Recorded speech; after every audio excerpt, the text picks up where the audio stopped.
light. So very much lager. an amber bockish kind of thing. That's a a dark pinky lager. up. That's Well, Yeah. Well, speaking of up, we are. I hit the live button, so any second now, we're going to be on the internet. we are on the internet. And 12. As we're comparing drinks here. So much for those promotional items. Yes, our promotional WandaVision liquor. What would be the preferred choice? The preferred drink of WandaVision? What would that be? Let's see. Something. Absinthe. Absinthe. Oh yeah. Absinthe of malice. Mm-hmm. There we go. That's a good name for a beer or a cover band. You know. White Russian. No, maybe. I mean, Vision was white at one point, so yeah. True. Now we're there. Bloody Mary, but I'm Wisconsin, so there you go. Bloody Mary. Hey, or this is a Me hold on. Too pro show. Leave your blood out of it, buddy. Wow. Whoa. Midwest. We're talking brandy old fashions from Wisconsin. There you go. There you go. Brandy old fashioned is the if one. That doesn't open a show. Nothing does. Come on. Well, we are unfortunately not drinking anything nearly that cool, except for maybe for David. But I got my coffee here. So welcome to the WandaVision Wecap for episode 7, week 6 of WandaVision on Disney Plus. This is the third to last episode. We've only got 2 more weeks of this, guys. Now, unless they do what they did to roll this season out, which is to do a double header, I haven't heard any rumblings on if we're going to get 2 next week or anything. That would be crazy. I hope they don't, because I'm really enjoying these weekly get-togethers and want to make them last as long as they can. But we're here tonight with a very special guest, Mark the Movie Man Krawczyk of the Spoiler Room podcast. EMan was unable to join us tonight. He's got 1,000,000,006 things going on, but he'll rejoin us at another time. But it's great to see Mark jumping out of the chat and into the screen and into our hearts, I'm sure. We also have David Fowley of Keeping It Real and Don Shanahan of 25 Years Later and Every Movie Has a Lesson. Here we go. So, we also to that point in the chat we have Joe Jordan joining us once again. Try saying that 5 times fast. I'm not going to. Joe Jordan. Hey, Joe. Joe Jordan. Of course you're going to show me up, Don. I have to. Come on. But he's starting off kicking off the show. And by the way, this is an invitation to join us in the chat. And Davison Roca joins us with a question mark, probably wondering what the hell we're doing, repeating Joe Jordan's name over and over again. Yes. But welcome. So Joe was surprised at the episode's running time. I heard these final episodes were going to be longer. I heard that vicious rumor as well. They were supposed that some clickbait site said they're going to be an hour, and we definitely didn't get that. I had heard at the outset of this series that they could be, even longer episodes, but I haven't seen anything manifest. Although we did talk about, I think it was last week, that whole sort of bait and switch with the runtime, because the episodes, you pop them on and like, oh, it's 40 minutes long, and it's 8 of those are credits. But here's a question to Joe and to everyone else out there. The answer is probably yes, because you're all a bunch of Marvel diehards. Did everybody stay for the mid-credit sequence? I didn't know about it until it was mentioned online, and I was like, oh, I guess I got to go back. Oh, darn. I was the beneficiary of that onlineness, and I think it was your post on Facebook that tipped me off to it, because I hadn't watched the episode yet. I'm like, oh, I got to stick around. Now, of course, I did the thing where I scrubbed ahead to see, is it post-credits or is it mid-credits? It was mid-credits. It was mid. Yeah. Mid. And I think a lot of us have been getting really tired of the excessive amount of credits in WandaVision. It's different when you're sitting in a movie theater and you're decompressing, the movie you just watched, and you're just you're sitting next to the person you went to the movie with. And you're like, oh, okay, let's take that in. And you see the storyboard artist, the gaffer, all this stuff. When you're at home, on your tablet, on your TV, you're like, all right, whatever. They said it was going to be an hour, and here it is, 37 minutes. Well, just to that fact, going around the room, how do each of you watch it? I don't think we've ever asked that in the last 6 weeks here. I watch these on a laptop. I usually hang from the ceiling, like Bruce Wayne. Oh no, That's not bad. They sell that harness at IKEA because I need one of those. I held off wearing my corduroy Batman hat because I know we were talking Marvel. And I didn't want to insult anyone. Yeah, well, if you follow Don's example, it doesn't really matter. I usually watch it because it's usually on my own, and while everybody else in the house is asleep. It's usually either on a tablet or my phone. Okay. Yeah. Ian, how do you watch it? I watch it on my Chromebook usually. So it's it's like an 11.5-inch screen. It's strange because even though it is a very cinematic show, I don't feel like I'm losing anything by watching it on something smaller than a television. Yeah. Mostly because I'm watching it in bed and it's so close to my face that it's the big screen experience kind of. Mark, what about you? I watch it on my TV upstairs. We got a Fire Stick. So I've got the Fire Stick hooked up to the it's only a 42-inch. My wife didn't let me get any bigger than that. So she's like, it'll take over the living room. And I'm like, oh wow. That's the goal. In her defense, she is right, it would, though I would like it larger. But because my son and I watch it, because we now do our own little recap show for my Patreon. So it's the first time he's been on our podcast, but we watch it together. And so I watch it on the TV. The one thing I noticed that Disney doesn't do that I am going to say Netflix does properly is that when the credits are long, they'll play them in the beginning, even for the TV shows. And then it'll go into that little window in a window. And do you want to play the next episode? Or it'll show you, here's what other show you could watch if there's no other episode, and the credits play in a small window and you could just skip them and they're fine. With Disney Plus, you kind of got to scrub to the end because we went to play episode 7 and it was playing the rest of the credits of episode 6 because we didn't scroll to the end. Last time. Yeah. Finish. Okay. Now funny. I can picture all of you watching it the way you watch it. David laying in bed and laptop on his, Okay. And it's usually the second time I watch it though is on my TV. Okay. But each time I watch it, it's always, and this is how I watch most things, is it's always with English subtitles. And if you did that with this episode, you're going to get a lot more out of it when she's in the kitchen. Yes, you are. Oh, okay. Well, we'll talk about that. Get to that. Well, we'll talk about that. Is that spoiler stuff, or is that? It might be. It's either an Easter egg or something. My son and I both noticed because we always have the subtitles on, and she gets into the kitchen, and it's like there are no vocals saying these subtitles, but these subtitles are talking about some thing happening, some events, some things, and you're just like, okay. I can't it's a faint radio that she has on in the kitchen, and it's WNDA. Yeah. Yep. Wanda. Oh, I thought you were talking about W non-disclosure agreement. No, right. Remember, me too. Bettany does. Character. Well, okay, so we will come back to. Definitely don't let me forget that. We'll come back to that in a second when we get into spoilers. But since we have been on for a few minutes, we haven't actually talked about what episode 7 is about. Although I do appreciate the vicarious voyeurism Don brought up. Now you know how we like to watch. Right. So let's. We're all fully clothed. I have no proof. And I'm not going to ask for it. So, Mark, as the guest of honor this evening, can you give us?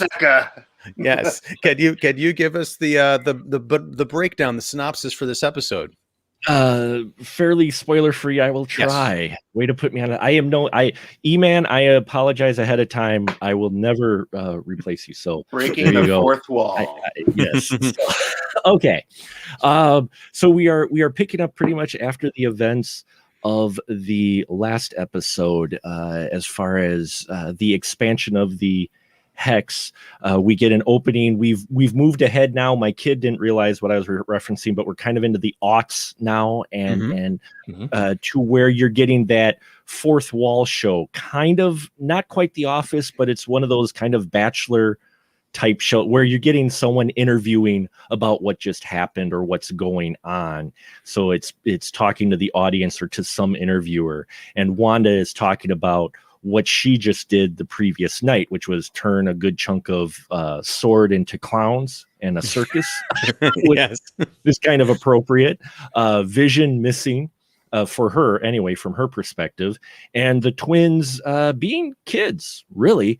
I would be shocked too if my N64 wireless controller turned into an Atari stick. Yeah. Cool. What is this thing? But my kids, they'd be a little disappointed. So she's doing her narration. It's VO, and we get the opening, which this time is completely about Wanda. I mean, we get Vision at the very end, but whereas every other episode we've had so far has been WandaVision, you've seen Vision and her, it's just Wanda telling you this is just about her. This is kind of like the United States of I forgot which of Terra.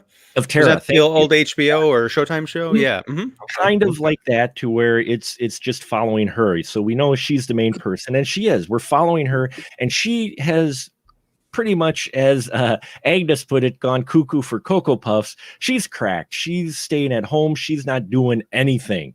I resemble that.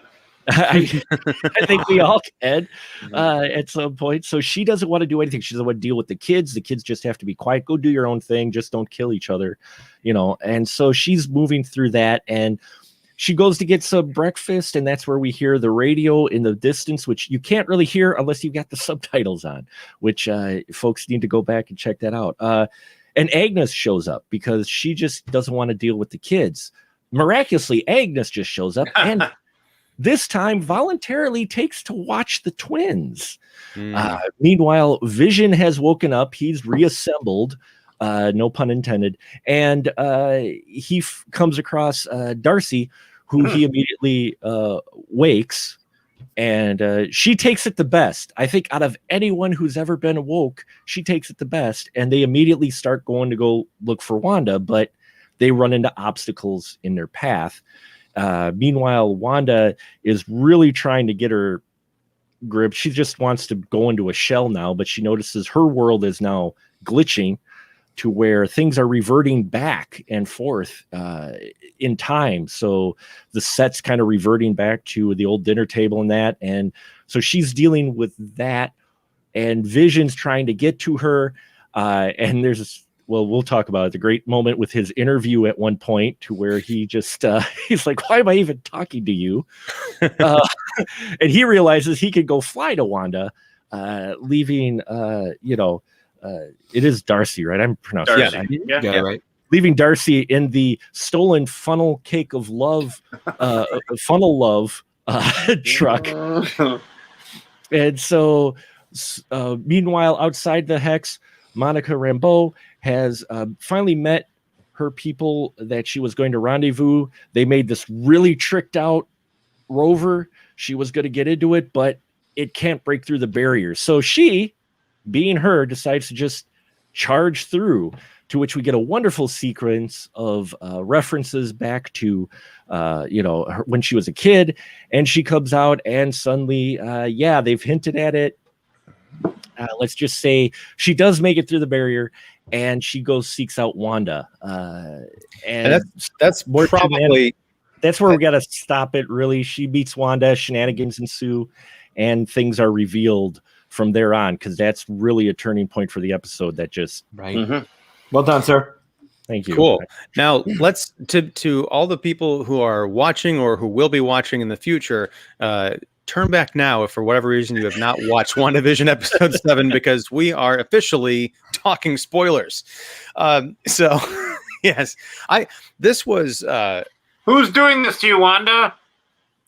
It was fun to watch all those little internal questions poke at her nerves more and more. Like she's normally quite dismissive and quick, or just, oh, how about that? But this one's like, because she's cracking up and she's at this point, every little thing that someone comes to her with is bothering her. And it's fun to watch Elizabeth take her performance to that place. Yeah. Mm-hmm. And it's great because the episode is called Breaking the Fourth Wall. Mm-hmm. And right away, it's more of a Modern Family kind of a situation. I think last week it was more of a Malcolm in the Middle style thing, whereas this week it's very definitely Modern Family. Yeah. Parks and Rec. Yeah. Yeah. And I noticed that the theme song is very much like The Office, with that kind of, it's almost like just a couple of chords away. I love that Elizabeth Olsen is given the chance to just be the most natural version of herself, because that's part of the charm of these, kind of first person breaking the wall sitcoms, is you ostensibly get actors who are not being actors, are supposed to be playing real people. Right. But she's not only breaking the fourth wall in terms of, yes, she's looking at a camera talking to an interviewer, but she's also talking about the events of the previous episode, as if she's acknowledging that she's in this weird reality and she's changing stuff and doing things, and Vision is kind of out of the picture and she made that happen. There's no kind of deer in the headlights denial, really. She just doesn't know how to process what she's confessing to. This is I think it's a brilliant episode. I like that they are returning to getting into the aesthetics of the sitcoms that they're referencing. I think last episode was more about advancing the story and less about hanging out in that Malcolm in the Middle world, which I don't blame them, because there wasn't a whole lot to do with that. They're going for Halloween and classic Halloween episode. Yeah. I mean, it was good, but this episode is back to being more about the sitcom. So I thought that was pretty cool. And we also get, let's jump to that kitchen. What was going on in the radio there? Yeah, I gotta know. Well, basically, one of the key things that they mentioned in the radio was that, like, they were just talking about what a great night Halloween was, and it's when the kids come out once a year. So, that could give you an idea. It's like, for so long we've heard that, like, well, there's no kids around here, and so even on the radio, the broadcaster is like, the announcer is like, yeah, wasn't it great to see, what a great time we had in Westview last night. It's so great that, the kids come out once a year and have a good time. So that was interesting to see that. That's a kick in the pants for Christmas, man. Blow your one night on Halloween. Yeah. Guess there's no Santa and Mall scene on there. Yeah. Huh? Yeah, I mean, it is funny, though, too, that she's pouring sugar snaps, and that the snap is what started this all. Right. Oh, that's an EMan level deep cut there. So that is. Well, by the way, I want to pull over and just do a quick shout out, because I forgot to do it at the beginning. EMan has been going overtime on the content lately on his channel, EMan's Movie Reviews. He's got a couple of great theory videos out there this week. One is about Monica Rambeau and what is going on with her, and the other is about the yogurt commercial from last week's episode. He did 8 minutes on the yogurt commercial. They're both very fun theory videos, and I think they're that and the Agnes theory they did a couple weeks ago, it's all coming to fruition. Yes, it is. And we're seeing the proof of that in this episode. So I'm pretty sure that the reason EMan can't join us tonight is because he's on a deadline from Disney. Figures. I love him. I just wish he'd give us the exclusive, every once in a while. I gotta send a second shout out the way you do with the music in these themes. I gotta name drop Kristen and Robert Lopez, the team that does the themes each episode that go with the different eras and different shows. They are not there. They're the team that did the lyrics and songs from Coco and the both Frozen movies, and to see them step down here. I mean, I know they're stepping to television, but they brought in some pros to swing for the fences with these themes and to just really take on a different style every time. And then you back that up with Christoph Beck's music each episode, which is spot on to not just also match where Lopez kind of sets the tone with the era and the theme, but still kind of get your Marvelness in there. Your orchestra swells are still in there, and yeah, definitely, I'm with you. Props to the music for sure. Yeah, we've been owing them that for 7 episodes here.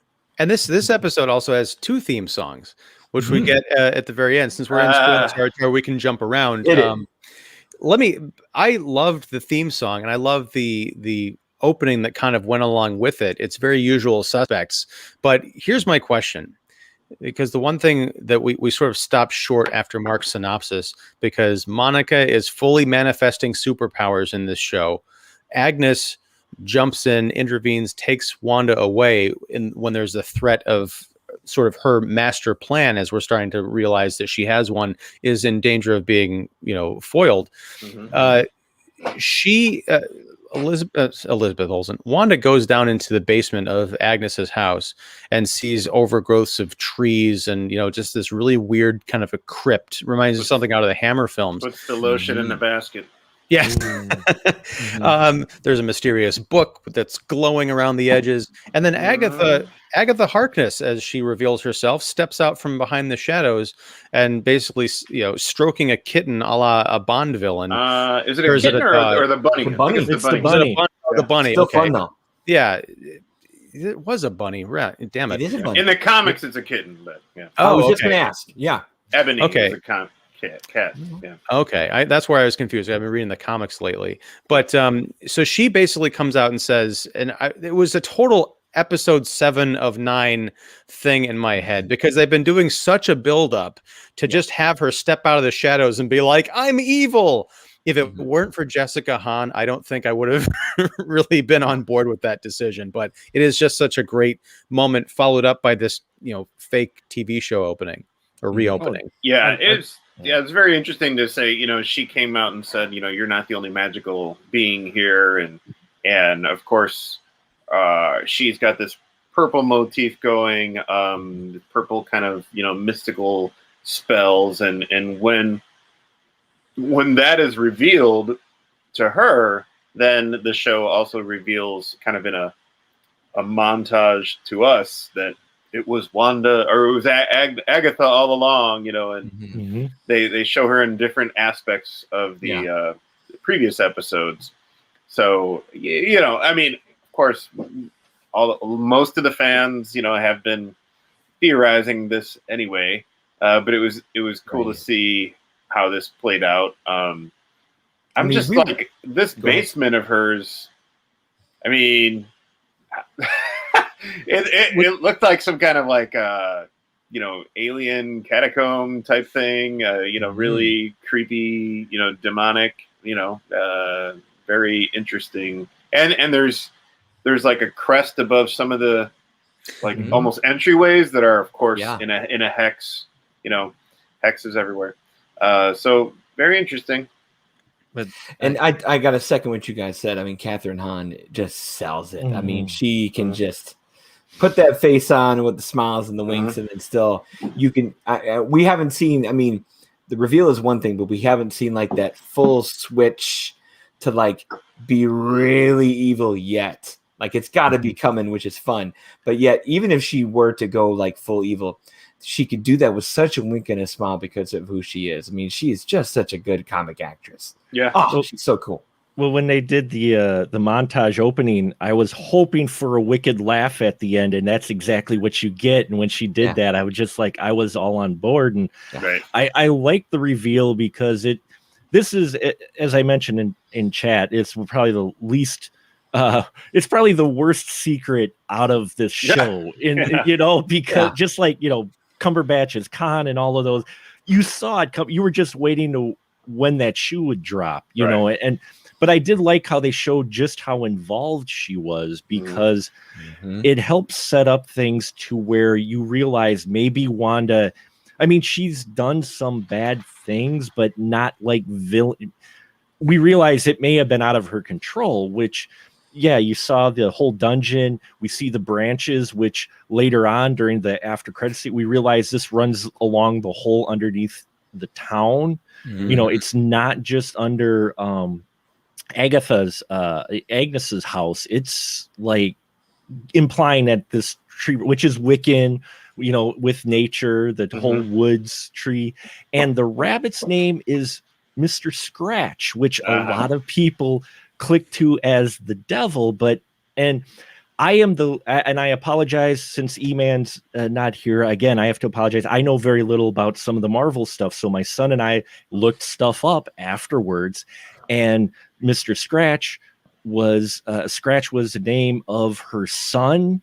I think it was a reference to, or also to the devil, to Mephisto, with the bunny. So the bunny might be, I know it's just a reference, but it could come into play more because the rabbit's always there. Yeah. Do you think they're going to go full Mephisto still? We've all put the brakes on that for 6 weeks. I don't know if they'll go there. And I don't even know if Disney is going to put these twins in that much peril. Because I really do believe that these twins, I don't know. I want to believe that these twins are going to make it out, of the the next 2 episodes, and will be the future of, involved in future MCU, Young Avengers, whatever, just like in the comics. But yeah, I think Agatha feels threatened by, as we know, feels threatened by outside presence. Monica Vision, she's threatened by them. And because here's what I gathered from this episode is that Agatha has been controlling minds, whereas Wanda has been controlling the world in the Hex. So everything that's happening around, just whatever Wanda wants to, whatever reality Wanda wants to imagine, and she makes that happen. Okay, but I do believe that Agatha is, I don't know, it's hard. I believe that Agatha is controlling certain people, but I do believe that maybe Wanda is too, because a lot of them are under her spell in past episodes, like Vision's coworker, in the office. But it's almost like this subconscious or unknown magic tug of war, between Agatha and Wanda. Wanda obviously doesn't know anything about it, but Agnes is trying to, plant the seeds. She wanted Wanda to have kids. And what do witches do? They steal children, then they, bite them and eat them, whatever. Yeah, she made a reference to biting a kid. It was a nice little moment. Now, because something I was wondering about, because I think I had posited in an episode or two ago that maybe Agnes was not Agatha Harkness yet. Like maybe she was just a character that is kind of acting suspiciously, but she's sort of being groomed to be an evil person that maybe once she leaves the Hex, she'll be, fully in her own element. Right. Yeah. But it's clearly she's devious. She's got her own agenda within Westview and the reality of Wanda Maximoff. My question is it possible that Agatha Harkness is strictly at this point a manifestation of Wanda's psyche? Like she's created this villain to populate this town, and because much in the same way that they keep flashing back to, they keep invoking Ultron, which was this creature that was created by Tony Stark as a defense mechanism that got out of control and ended up trying to take over and destroy its creator and then the world. I don't know if they would try something like that, but I wondered about it because SWORD does not seem to be aware of Agatha Harkness. You've got all their guns are pointed at Wanda, and at I'm sorry, what's the director's name? Is it Hayward? Hayward. Oh, Hayward. Yeah, Hayward. Yeah, director Hayward. He's obsessed with tracking Vision and getting him back, and Wanda is sort of the thing that he has to keep an eye on because she might damage his super weapon. But they haven't mentioned Agnes, so I wonder if they're even aware that she's what can SWORD see as far as what's going on with Wanda right now? What are they seeing in terms of the sitcom? Because it's been a few episodes. They make reference to the fact that Darcy has been watching the show for a week, but they haven't talked about other people watching it or monitoring it, much like we saw in the opening of this series, where you got the feeling that somebody in SWORD is watching every move inside Westview that the reality would show anyway. Well, they dropped it here with they have to make a new temporary makeshift little border facility because the other one got gobbled up, and no one on Hayward's end is watching right now, or they've said, "Oh, it's dead air." So all this '90s modern, or I should say, the aughts Modern Family stuff is happening, but maybe not being broadcast. And the only person who's been able to best to catch it got absorbed herself. So and Darcy, of course, until she's untethered or whatever we're going to call it, she doesn't know what's going on with Wanda elsewhere either, the way she normally does. Like normally she's been able to tip off everybody like, hey, did you see that in the screen that this is happening now, that kind of stuff. That advantage is gone for both SWORD and for Darcy herself. So I don't know where that's going to go. The other thing I'm wondering, to your point of where Agatha comes in and where this could start or where this came from, is we still don't have an origin of how the heck this all started. Obviously we have the Wanda's apprehension of Vision's body. We have that, the invasion of the little sub invasion of the sword facility, but where and how she lands here to create this, set up all this, how long they've been there, we have no idea. And I don't know if we'll ever get that. I don't know if that's the next thing Agatha twists, turns, or shows. But with only 2 episodes left, I'm curious if we'll ever know. Yeah, we do get the idea that like Vision is kind of gleaning more information about himself and what has transpired, what has happened from Darcy. You know, he is either reminded or realizes that he was a construct of Ultron. You know, and the creation of Tony Stark, Bruce Banner kind of thing. And in one of those interviews kind of to the camera outside the truck, he does mention that it seems like, correct me if I'm wrong, but he seems to recall that like what transpired in Infinity War was like weeks ago. Yeah. So that's interesting. So it's almost like some things are coming back to him, or at least he's being informed of certain things. So because in essence, all that stuff is 5 years ago. Kind of, yeah. Wakanda and Infinity War, right? Yeah. 5 years plus the weeks we are talking about here. Right. So. Right. Well, see, and I had a theory. Go for it. Go. So I had a theory about this, and I was discussing it with my son. The broadcasts from the Hex that drew people kind of to it, I think was Wanda's subconscious defense mechanism. I don't think Wanda had anything to do with anything of the Hex. I think Agnes either drew her there or pulled her there to be a conduit to focus some energy, because it's all about grooming her and building her up. And subconsciously, Wanda, because of part of the control of the TV broadcast, is being broadcasted out to draw people there. I think Westview's been under control for a lot longer than we suspect. This has been Agatha Harkness's environment for quite some time. Like, this has been her world for a world, but it's in New Jersey. Wanda to it. Right. It's in New Jersey. It's in Westview, which nobody really it's just this offshoot small town, which living in Stevens Point, you get a lot of those names of towns on, that you never went to.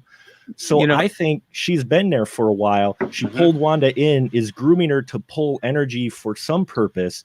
And meanwhile, you got Hayward, who's trying to groom Vision to be his own weapon. And you've got that clash going on. But, I think, you bring up a really excellent point, which sort of answers the question that I had when you guys were talking about the whole Halloween mention on the radio in the kitchen, which is, if the radio announcer is saying, isn't it great we have Halloween the one time a year the kids come out, that implies that this has been going on for more than a year, because there's a pattern. Wow. So perhaps, Mark, I wonder if you're onto something there. Maybe Westview has been held hostage by Agatha for a long time, and Wanda, as you say, in her vulnerability, was drawn to it or pulled into it. It's so strange. I told you guys I was reading those Wanda and or those Vision and Scarlet Witch comics. I just finished that, and I picked up the first book of Age of Apocalypse, which opens with Charles Xavier's powerful psychic son building a psychic dome over a desert. Legion building an impenetrable dome that he was using to keep the outside world out of and to build his own powers. I don't know if the people who are writing this show are just mining deep into all the Marvel comics, or if all the Marvel comics just happen to involve mega energy domes. Yes. And Stephen King stories.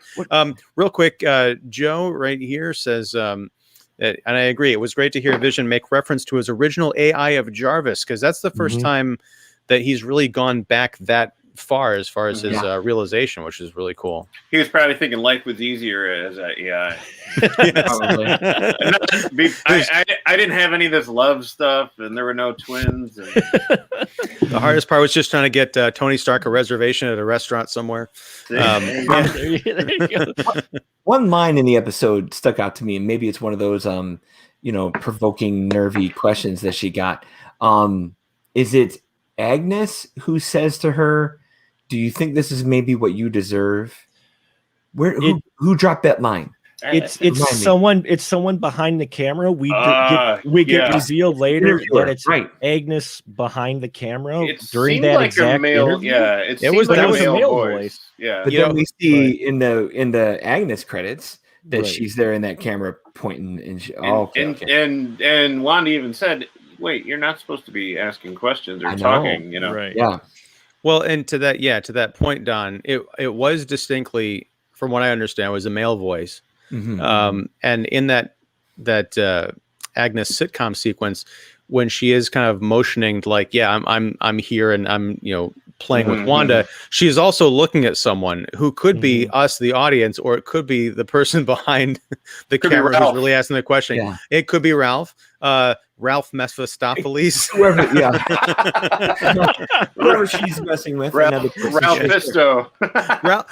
Ralph Fisto, yes. All right, take us to the room here. We're in spoilers. Take us to the Nexus commercial. Where's that going? I was just going to mention that. So, go for it. In Marvel Universe, there are, and not MCU, we're talking the comics, so it's Marvel Universe. There are Nexus beings. Okay. So, Scarlet Witch, Wanda, her history and her origin is so convoluted. But there is a mention, especially during the John Byrne run of Avengers, West Coast Avengers in the late 80s, early 90s. There is a mention of Wanda being a Nexus being. And what is that? Well, I looked it up in the Marvel database here. It says I did the same thing. Okay, good. Yeah, I was lazy. So I didn't either. So you're the lazy one. Marvel beings are rare individual entities with the ability to affect probability. That's Scarlet Witch, right? And thus the future. Thereby altering the flow of the universal time stream. These beings, each referred to as a nexus, act as the keystones of the multiverse and are crucial to its ultimate coherence and stability. Nexus beings are vigilantly watched over by cosmic forces such as the Time Variance Authority and the Timekeepers to be aware of any temporal changes that the Nexi may cause to the time stream and act accordingly. Here we go. Two key things there: probability, multiverse, and obviously we know Wanda is going to be in Multiverse of Madness. Did you see in that same entry who have been associated as Nexus? Not only Scarlet Witch and Vision, but Jean Grey. Yeah. Oh boy. Who would be on that list of that was my dig. Was like, who else could do that? Merlin, Modred, I think, or Mordred. Yeah. Okay. Jean Grey, character named Lore. That was Data's brother. Oh, that's right. That's Star Trek. But Star Trek also has a Nexus. So yeah. This wouldn't be Franklin Richards. He can't do that, can Wanda Maximoff. Yeah. Odin Stormborn is one too, I think, listed. Yeah. Odin is one. But Jean Grey, now we're opening doors, There's almost, I have to watch it again, but there's almost a quick Jean Grey reference in here where it looks like one of the circus, let's call them carnies or employees, who I think she's either on a unicycle or something, where she's balancing on something. And she's in a yellow and red costume, and it looks totally like a phoenix with like wings. So I'm like, Wow. No, here's another thing. Back to all those theories of we've got mutant powers that have been burst upon the world. Here we go. Maybe she just happens to work for SWORD. There you go. That would be, way undercutting the usual origin of Jean Grey, but we're there, and Marvel's going to do it. So yeah. Right. What threw me for a loop is the strongman that Vision and Darcy encounters. I swore that was James McAvoy. It looked like James McAvoy in a unitard with sort of like with a meat tenderizer to his face because he looked a little bit aged, but he kept popping up. You mean the guy who was like bossing him around? He's like, "Hey, you're supposed to be with the escape artist." Yeah, and then they almost run him over with the truck as he escapes. But yeah, that would have been way too much. The Nexus commercial was odd because, and this is where I'm going to rely on EMan to make a 45-minute video explaining why it's important, but it's so bland that there's, the box is very plain. It's not like there's, hidden serial numbers or designs on it. It's just literally like, 20 milligrams per tablet, 30 tablets, and a simple logo. Sure. But it had some cool visuals. I really like the idea of the lady laying down in the bed, and then when she gets up, she walks moving forward as if it's against a wall. Yeah. So it's been the same actress too. For it has. I wonder if she is somebody, Wanda's mom. Who knows? Well, the other interesting thing about that though is that in the earlier commercials for WandaVision, there was a guy there. There was a male actor and a female actress. Aside from the claymation commercial from last week, I think the last 2, possibly 3 commercials that we've seen has just featured the woman. So I don't know if that's supposed to represent, Wanda being further isolated and being out on her own. Maybe the guy was a Vision stand-in, or maybe it's just a coincidence. But as we're finding out in this series, there don't seem to be a lot of coincidences. I'm still amazed that we're 7 episodes into this, and aside from mentioning the fact that we haven't seen an F word, we have not actually experienced a filler episode in all of WandaVision yet. Agreed. It's amazing. I mean, some people might say that we interrupt this broadcast could be a filler episode, whatever. I mean, I think it's more of a one-off. Yeah. And I think it's huge because of who you introduce and who you bring in. Like, totally. I can't ever call it filler, but I know what you mean. Yeah, I don't know why filler is a bad word. I really don't have no problem with fillers. I call that continuation. I call that. Well, here's the thing. I think filler is good in the singular, and maybe if you're talking about an entire season of television, you can have. Well, no, I'm talking an entire season of traditional television. You can have a couple episodes, that don't specifically advance the plot. They're more about character. But as we've talked about on the Mandalorian show, when you've got 7, 9 episodes, maybe you can get away with that once, but you can't do it twice, and certainly not 3 or 4 times, as we saw in season 2, arguably. The wiener up to this broadcast episode, I find that to be a weird criticism because yes, it breaks the sitcom formula, but it also, that's the episode where it really blows out what is going on. It sets up the entire direction for the rest of the show. That's pretty damn important. I mean, it's very necessary for the overall story arc. I mean, I guess, other than our big Agatha reveal at the end, is this the closest one we've gotten to filler? I hate to say it, but like, we don't go that far with. I mean, Wanda cracks up, Vision's kind of meandering, trying to get back.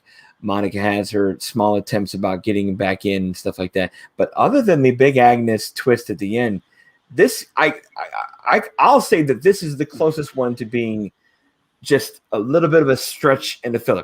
I won't call it filler. There's so many things always going on, but this is the closest one that doesn't do a lot. Like, we don't get Pietro till the end credit scene. Like, they punt a lot of this. Well, you got the Monica change though. I think there's enough, but I call this one the filler one. If you're looking within the context of the show, it's probably the closest thing you're going to get to a filler. I personally like this structure. Being a Star Trek The Next Generation fan, I know ship in a bottle filler episodes, and I've had my fill of ship in a bottle filler episodes. So I love this format and the fact that every episode, even like this one, which is, it's basically coming to fruition, a lot of things that people already suspected, so it could be considered a filler because there really isn't too much here that is a surprise. It's pretty much confirming everything that, almost like we interrupt this program. It's just kind of resetting people to go, okay, here's how much you're right and here's how much you're not right. Then doesn't really move too much more. It's just already confirming stuff we figured was going to happen. So if we were binging this instead of getting episode week to week, would this episode hit stronger? Because like, we've been waiting for this delayed all right, Agatha's coming, Monica's coming. We all know it. We're a Blue Marvel away from, answering everything we've kind of had the last 2-3 weeks. Like, if we were binging this, we would all be like, dude, did you see 7? But now we're like, we're like, oh, all right, foregone conclusion time. I'm so glad it's not binge work. It's not. Me too. Well, the thing is, I think this is the episode that I would have, if I were watching this at 2:00 in the morning, which I did. Well, I was just there you go. You can do that. I get up at like 3:45, so I'm on a slightly different schedule. I couldn't sleep, so. Well, but if I were watching this at 2:00 in the morning, even if I'd seen a couple episodes beforehand, the end of this episode I would have had to have rallied, because even though it's kind of like the We Interrupt This Program episode, where you're right, it does confirm a lot of the theories, but think about everything new and mind-blowing we've learned about this story and the places it's gone since that episode. Yes. I get the feeling this is setting it up. Sure, there's not a whole lot of kinetic action. It's more about more seed planting, the Monica Rambeau manifesting her powers. You're like, oh my God, it's going to go down. And then Agnes steps in and kind of pulls it back. That's great, because now you know what could happen and you get an idea of what's coming, especially when Monica goes into the cellar, or she starts to go into the cellar. Things are going to pop off in 8 and 9. And I have full faith that, unlike some other shows, this isn't going to be like, yeah, we're going to string you along and then make sure you turn it into season 7, because that's when things are really going to happen. Things are going to happen, I think, at the end of this season that are just going to change everything again. So yeah, I don't think this is filler, because even in those quiet moments, like the existential conversation that Darcy and Vision have in that truck, the mystery of what did happen to the twins. Are they being held captive? Did they escape? Were they ever real? Well, and that's something else I wanted to bring up. I'm going to throw this to you, Mark, the theory man. Yeah, all right. No. That's movie man. That's EMan. I just guess. Yeah. Well, but yeah, well, it's open to everybody. But I was wondering, also, in the last few episodes, it's been a while since we've seen the twins age. They've been this age for the last probably 3 episodes. Do we get the feeling that this is strictly a casting decision? Like, oh, they decided they want to cast a couple of young kids, so we're going to keep them this age? Or do you think this has something to do with the magic and what's going on in Westview, that they have not progressed? We did get another appearance of the stork during that whole like reverting, popping in and out. I don't know if that was just a callback to a previous episode, or if it represents something. Like maybe triplets. Oh, boy. No, I don't think it's triplets. I think the twins aging were, if we go by what was revealed in this episode, I think the twins aging was the manipulation by Agatha to keep Wanda hooked or engaged. But Wanda has exploded her powers so much now, you don't need the twins to control her or focus her power in some way. She's expanded now beyond that gimmick or whatever. It just, my thought is that they were tools that were used to help control Wanda, but Wanda outgrew them needing to be, she matured as a mom to where the kids, didn't need to be taken care of, so they weren't focused. So then that's why she brought Pietro back. Ever since Pietro came back, kids haven't aged. And that's and that there was a really interesting bit during that Agatha montage where we see her out on the lawn with a little wine picnic as Pietro is going to the door for the first time, and you see the little purple lightning tendrils in his back. So is he a fabrication of her? Yes. Gotta be. Well, but here's the thing, she because plucked her out of Fox. Plucked him out of Fox. Right. But here's my question: is he a fabrication of her, or is he something that Wanda brought back that maybe she is manipulating somehow? Because at the end, when Monica runs into him, it wasn't set up to be like a horror movie moment where she was opening the cellar and all of a sudden he like pops up behind her and is like, sneaking around or whatever. Snoop's it was just gonna snoop. Yeah. That would have been a horror setting. This was kind of like, but I'm going to follow you down to that basement. Hey, what's going on? We're going to go take down the big bad. So it could be either. Yeah, there's some ambiguity there. More than the latter. I think he's, if we're now that we have Agatha in play, I think I think he's not there for good. I And mean, I think if you go back to that Halloween episode, the way he pushed and questioned Wanda enough that he's not just there for comfort the way Wanda has made everyone else for comfort, including Vision. Vision's completely there for her comfort. This one is more of a wild card that she's reacting and accepting because, oh my gosh, it's my brother, so I think he's pure Agatha. I think we have our henchman for the big bad here. That could be a really interesting conflict, especially if she has to let what she sees as her brother go. Kind of like the whole idea of when a loved one turns into a vampire, they look like the person, but they're no longer that person. And now I wonder if we're talking about the expansion of the Fox universe and the mutants. I mean, Evan Peters' Quicksilver was a beloved member of those, Bryan Singer and etc. X-Men sequels. So it'd be interesting to see if he somehow makes it out of the hex as a real boy, so to speak, but has, turned to the side of good, no longer, either as someone who turns against his creator, if that is Agatha, or some other kind of manipulation. Because I also just love this character and what they're doing with him. I would hate to see him blown away at the end of the season. It would be a smart move to keep him and see him survive these next couple episodes. Yeah, I think they're gonna. I think they might keep him. I mean, the other thing that you could play off is we are dealing with Wiccan. We're dealing with witches. We've now entered in magic. Zombies are not far behind. Resurrecting actual dead are not far behind. We have Nexus, which we're pulling from multiverse.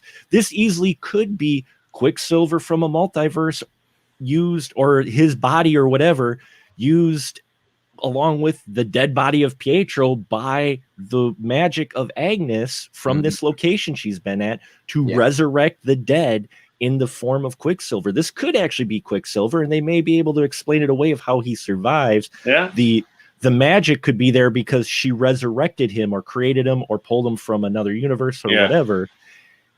So, you could play at that angle. He was a fan favorite. He was my favorite character from the Fox, even Dark Phoenix. I still love, I even loved seeing him in the films. Well, thank you for joining us, Mark. We're having some issues with your camera, so we're gonna have to let you go.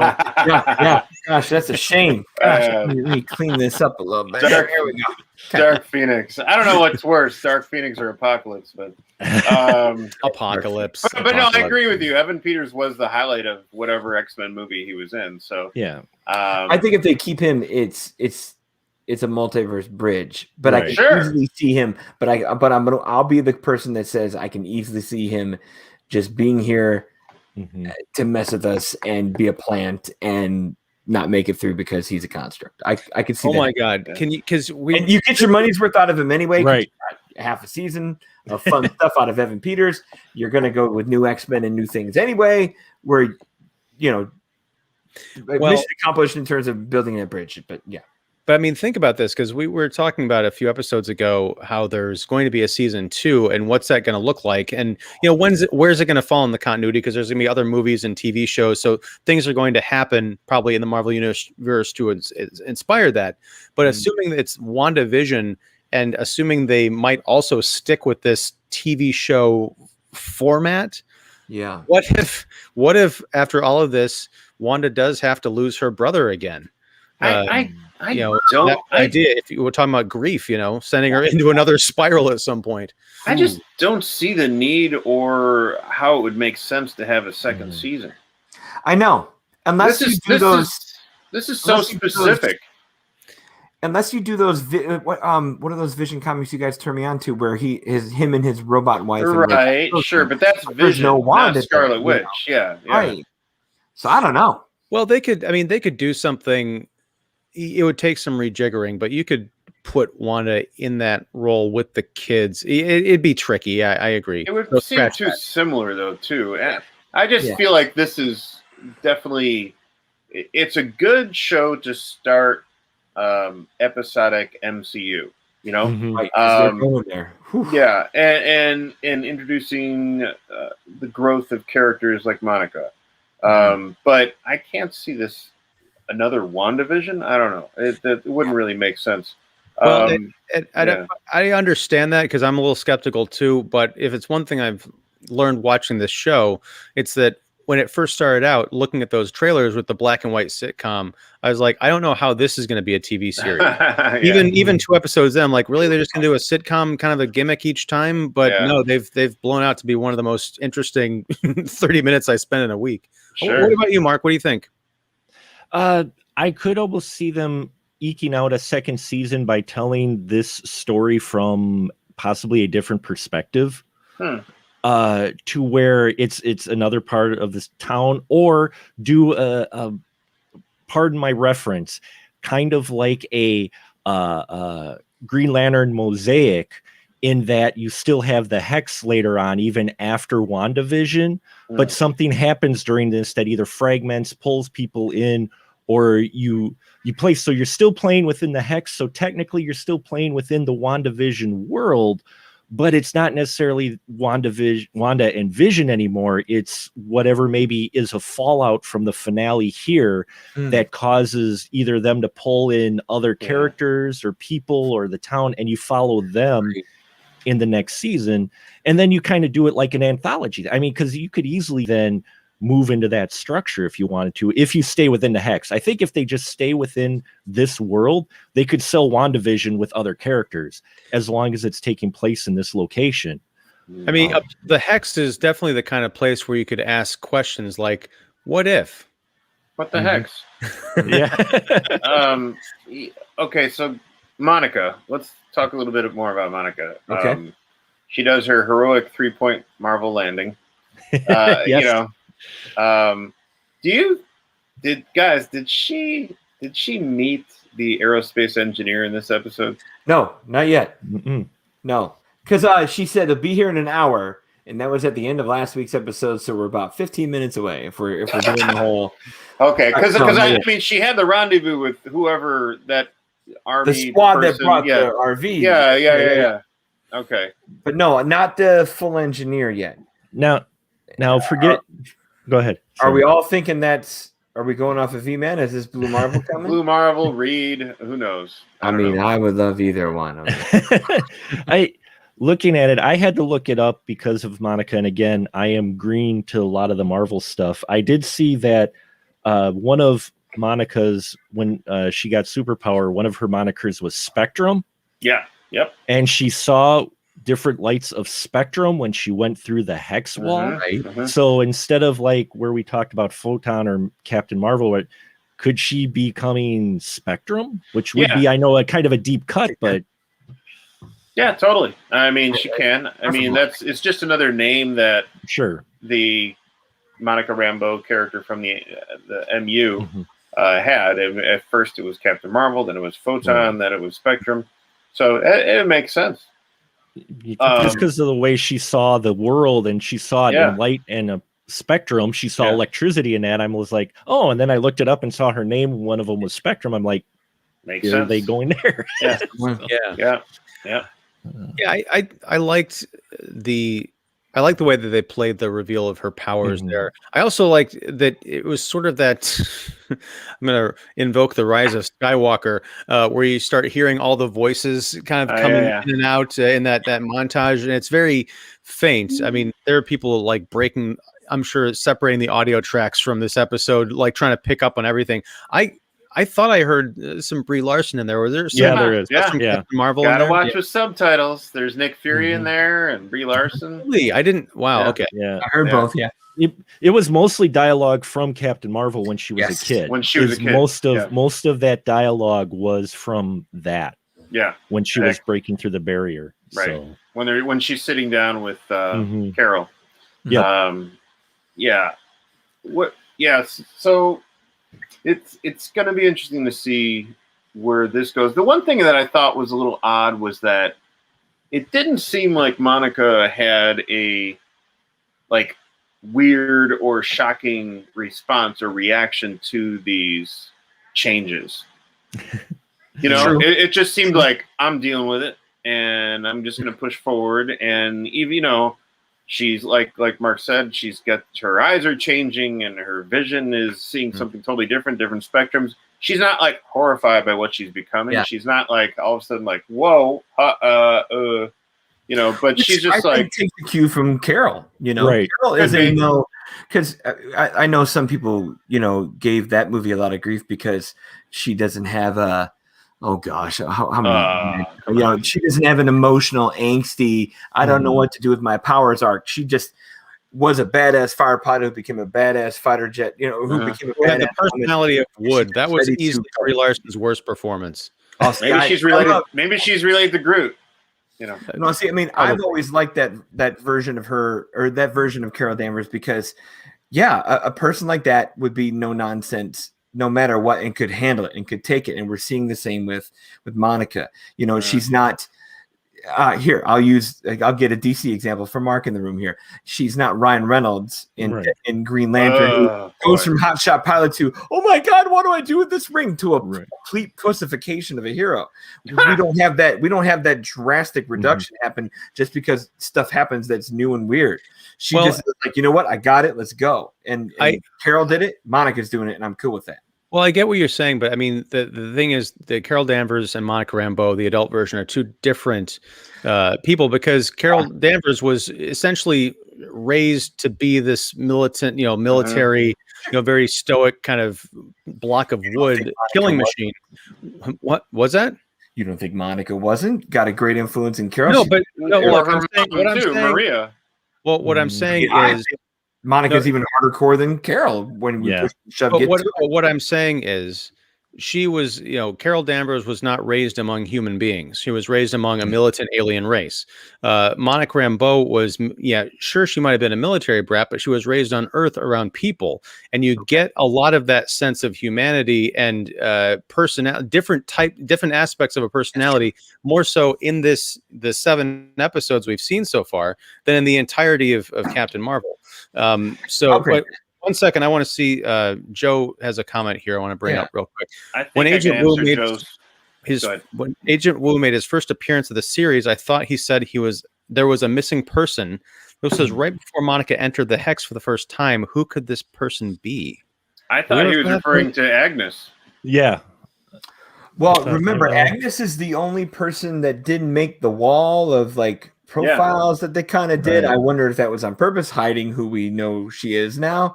But like, if she's the missing person of an FBI, because they couldn't match.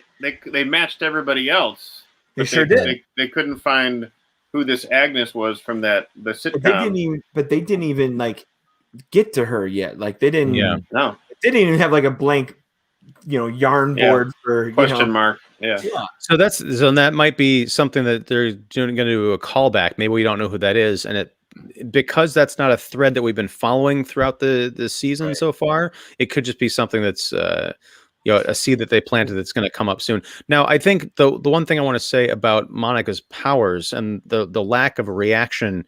That could be down to the fact that she's on a time clock. Like she busts through and she runs straight for the town because that's what she went in there for. The other thing is, this isn't her first time through the Hex. To what EMan was saying, and if you haven't watched his video on Monica Rambeau, you really should, because he has a phrase, tomato sauce magic, which you got to find out the origin of that. But essentially, every time she goes in and comes out of the Hex, she's changed. So she may be feeling that she's, that might have been the impetus for her going back into the barrier, even after the vehicle is completely torn to shreds. She's in there in protective gear. She's strapped down. She's got like a helmet, and she's, completely buckled in to withstand the force of whatever is going on. It's very clear the Hex doesn't care about her fancy equipment. But she, after escaping the vehicle, strips almost everything off and then runs and just pushes through it. So she may have a sense that, I know I'm becoming something more than I am. I think I can take this thing. Yeah. So when she's on the other side and her eyes are glowing, I don't know that she can feel her eyes glowing. We can see that as the audience as representation of her power, but she might just be like, yeah, this is what I do now. Well, here's the thing. She's going to break down and cry like 10 minutes afterwards. She's like, what the hell happened? Yeah. Let's not forget Ryan Reynolds in it. Let's not forget the reaction she had when Captain Marvel's name was mentioned a few episodes ago, how she feels a little bit, but almost you get the feeling just by her reaction that she was betrayed because Captain Marvel may not have done more with her powers. So that may be, and I know I'm digging here. This is just my theory that maybe the reason she was motivated to go through is what you're saying, to change and to get the superpowers. She wants to get the superpowers because she wants to do what she feels Captain Marvel failed at, which was save people on Earth. And so she changes and she goes through because here. Right, because she's a very intelligent woman. When they're saying, "Hey, your results are coming back, you're changed, or you're not," she gets that. She's like, "Okay, I don't care." So she's pulling in weapons that she knows she can use, so she can be the hero that I think, at least the impression I got just from that one reaction, she feels Captain Marvel may have faltered and failed at, and so she's not going to fail. So she pushes through. She's got these powers. She's like, okay, good, that worked. And she's gone. She's got her tools. She doesn't know how to use them or what are they, but she knows she's changed and she's ready to use them because she wants to save Wanda, because she's so driven, because I think she is thinking that she may even have a little subconscious blame on Captain Marvel for her mom dying. Yeah. Since Captain Marvel has those powers, how could she not possibly save her mom, who are best friends, from cancer? Yeah. And that could, be if what you're saying is true. I love that theory, because there's a Captain Marvel 2 that's in the works. What can they do with an omniscient superhero? They've had the same kind of issue with Superman in the movies. They've dealt with it to various degrees of success, but it would be interesting if Captain Marvel comes back and is dealing with Earth in the contemporary time period and dealing with an adult Monica Rambeau, who herself now is a superhero and having to learn lessons about being Earth's protector. I'm not saying they're going to sit in a coffee shop and talk philosophy for 2 hours. It's going to be an enemy, but I think that could be a really interesting team up, the person who left versus the person who decided to stay. And for learning all the right lessons from the person who essentially abandoned her post. Yeah, you'd think that at some point Monica and Carol gotta meet up. Yeah, I'm all for it. I love this idea. We're gonna close out in a second here, but Joe just mentioned it would make sense if it's Agnes. I agree. That's an angle that they could play, or it could just be a complete. It could be Reed Richards. Maybe he lived in Westview. I don't know, but he left for the space program the day before Agnes took over and then took over the town. Or if you go by my son, he still wants them to work in Big Wheel some way, shape, or form. Big Wheel. Okay. It's a deep cut. It's a very obscure Marvel hero that he learned about, and he still wants to see come to a live action form. Isn't it just like a vehicle, right? It's just a guy who drives in a very large wheel. Yeah. That has to have been late 70s, early 80s. I forgot exactly. He looked it up once. He ran across it because he's a big Spider-Man fan, and he ran it. I think it came from a Spider-Man comic or whatnot. And Subway commercials is what. Yeah. So he's like, he wants his big wheel. So I'm like, okay, well, you never know. Well, this big wheel is going to stop turning. We're gonna close it out. Although I got to go look up Big Wheel from Marvel Comics. Save search off just in case. Yes. All right. Well, guys, this has been a wonderful episode, a wonderful recap, as it were. Thank you very much for joining me once again. I'm very excited. I say this every week. I'm very excited for next week because the show keeps getting, I think, better and better.